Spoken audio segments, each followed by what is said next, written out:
Welcome to the deconstruction of Good or Bad, You Deserve It, the final song from my album Venom in a Picture, which came out in 2024.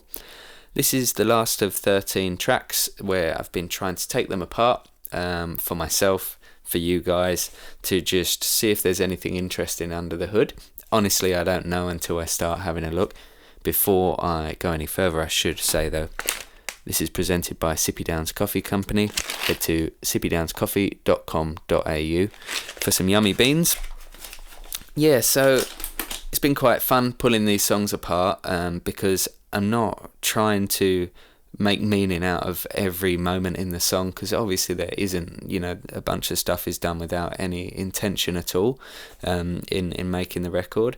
But I'm just kind of letting myself find the points of interest or try and discover any kind of agenda that I might have had in making the song, in terms of the writing, the recording, the mixing, the production approach, the other people involved on the record. It's interesting sometimes when you take a look in hindsight and you think, oh, I think I know why I did that.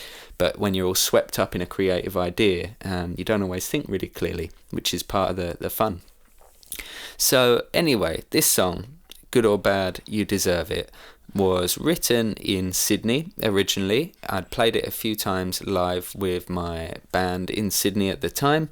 I very clearly remember us playing it in Cronulla one time at Australian Music Week, and I just missed a cue to come in and just completely fucked that song up so bad. It still haunts me, and I can hear it now if I close my eyes. I just came in on the wrong beat completely. It was quite funny. It was like that time Ashley Simpson missed her cue for lip syncing on some late night TV show, if you remember that. Anyway, so yeah, this song is super emotive and dramatic, and I know I was listening to a lot of Birds of Tokyo at the time. Everyone was, because they were everywhere, and rightly so. They're very, very good at making simple, emotional, like anthemic rock.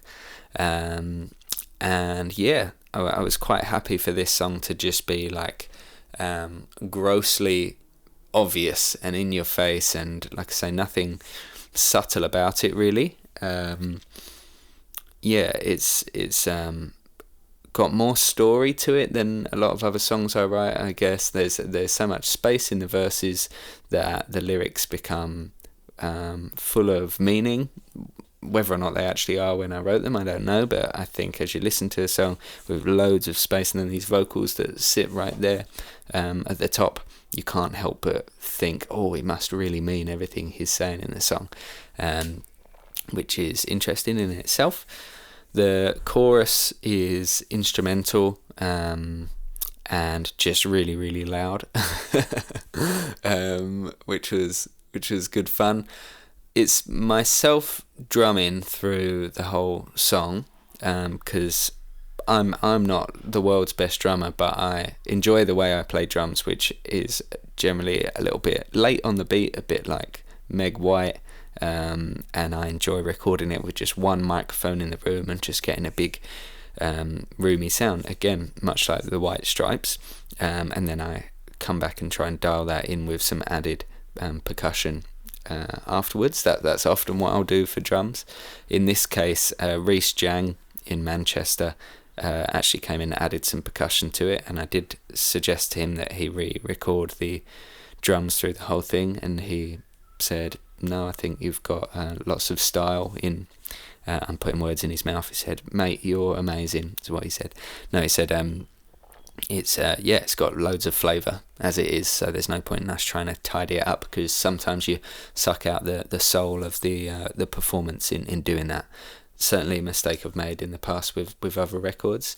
So it's like a big finale of a song, I guess, and it doesn't really resolve, which it'd kind of be nice if it did end on a more like pleasant place for the song, so that you feel like everything's wrapped in a little bow at the end of an album. But no, it's quite a somber kind of song, really, and I think it touches on me being in my early 20s and being melodramatic in relationships and in just my own personal kind of conduct, and just a bit of the classic tortured soul syndrome for a young artiste that thinks the world's against him because he's not like really famous right now. So I think that's the general tone that's in there in that song. I still really like the song. Again, I'm got a bit of a habit of ridiculing my old kind of lyrics and approaches to thinking and music and life and whatever. But there's something in there, something in this song that made me still want to bring it out when I was a little bit older. So yeah, so that's Good or Bad, You Deserve It. The title being testament to me being a bit cynical, I guess, 10 years or so ago, because I think the song would have been written about 10 years ago, maybe not that long ago, maybe more like 8 years or so ago. But yeah, it's big, impactful, and a song that a few people have told me is their favourite on the album, which surprised me because it was the least refined of the songs by a mile, I would say.